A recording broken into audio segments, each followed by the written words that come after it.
Et bonjour à tous, aujourd'hui on se retrouve pour un projet que je voulais faire depuis longtemps sur ma survie, construire un vrai village médiéval. Une ambiance cosy, des bâtiments en bois et en pierre, des petits détails un peu partout, bref, un endroit où même un creeper poserait sa TNT pour boire un chocolat chaud.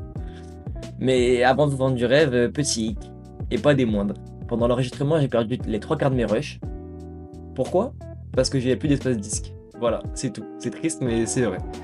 Heureusement, tout n'est pas perdu. J'ai réussi à sauver quelques séquences et je vais vous montrer tout ce que j'ai pu récupérer. Il y a quand même pas mal de choses à voir.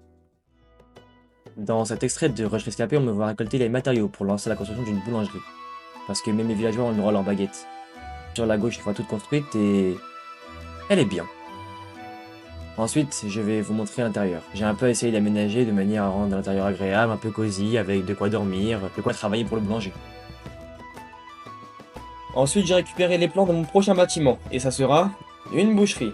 Ce sera bien utile au village, et j'ai même pris le temps à la construction d'intégrer un enclos pour cochons, parce que faut bien être un peu réaliste. J'ai donc récupéré la liste des matériaux pour la boucherie, et je suis allé voir l'avancement de l'atelier, qui sera un peu la pièce maîtresse du village. Et oui, on est loin. Et du coup, voici tout ce que j'ai construit pendant que mon disque dur faisait un burn-out. Tout d'abord, une grande maison de villageois, à côté une petite dans laquelle on apportera un fermier, évidemment la boucherie pour varier les métiers, les cochons évidemment que j'ai apportés dans l'enclos, mais on en parlera plus tard. Ensuite, la boulangerie que j'ai construite en début de vidéo, et juste à côté de celle-ci, il y a le moulin, qui travaille avec elle main dans la main parce que on peut pas faire du pain sans moudre le blé. Ensuite, une petite statue de Ghast qui m'a pris vraiment beaucoup trop de temps à construire pour la petite taille que c'est, des arbres custom qui font aussi office de lampadaire, et enfin, l'atelier immense qui a pris énormément de temps. On passe maintenant sur la partie des rushs qui n'a pas été perdue et on commence avec un peu de terraforming parce que poser une maison sur un sol tout tordu, c'est moyen niveau cosy. Une fois le terraforming terminé, je pose les plans d'une nouvelle maison de villageois, un peu spacieuse comme la première, et je prépare ensuite mon chantier en posant tout mon équipement. Je regarde ensuite évidemment la liste des matériaux, et il y a pas mal de choses, alors c'est parti, en direction de la recherche des ressources, on mine un peu, et les mobs me racontent leur vie comme d'habitude. C'est non! Une fois l'extermination en bonne et due forme terminée, j'ai pu continuer à récupérer des ressources, et je me suis rendu compte que j'avais pas mal de bois à écorcer, alors j'ai eu une bonne idée. Et si je faisais une machine pour le faire à ma place? Un peu de flemme et create, ça va vite. Voilà qui est mieux. En cherchant une warped forest dans le Nether, je suis tombé sur mon alley perdu depuis je ne sais combien de jours. Ce petit traître avait trouvé une meilleure vie. Il en soit ainsi. J'ai aussi pris le temps de me cogner un peu partout avec mes élytras, puis j'ai finalement trouvé le but que je cherchais. Ah! Merci! Je commence donc ma récolte de bois, mais un Ghast a décidé autrement.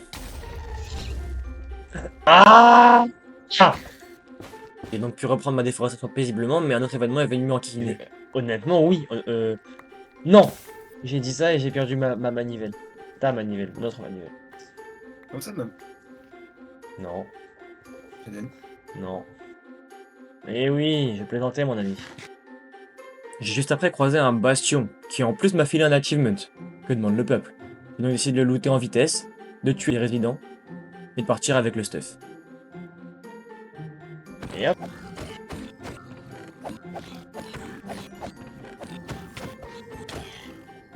Ah, ça fait du bien un peu d'or.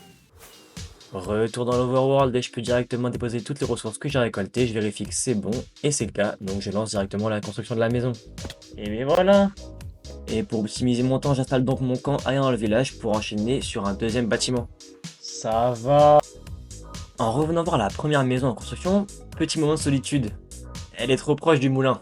Genre vraiment trop. Les pales vont s'écraser dedans, mais bon, j'ai essayé de fermer les yeux et de prier pour que le vent tourne. Littéralement. Et une fois que j'ai récolté tout ce qu'il fallait pour le nouveau bâtiment, j'ai pu me battre contre quelques fantômes et enfin lancer la construction. L'étape suivante a été de placer un chemin de rail depuis ma ferme à villageois, que vous n'avez jamais vu d'ailleurs, pour apporter de la population à ce village. Ils sont donc maintenant quelques villageois dans les maisons, mais j'ai aussi mis évidemment des animaux. Il y a donc des vaches, une écurie avec des chevaux dedans, des cochons, des poules, mais aussi des moutons. Bon par contre comme vous l'avez vu, il n'y a que 3 villageois, mais ce n'est pas de ma faute, regardez seulement. Là-bas. Non, non, non.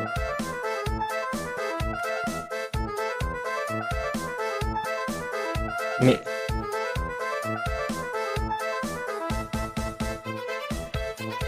Non mais il se fout littéralement de moi.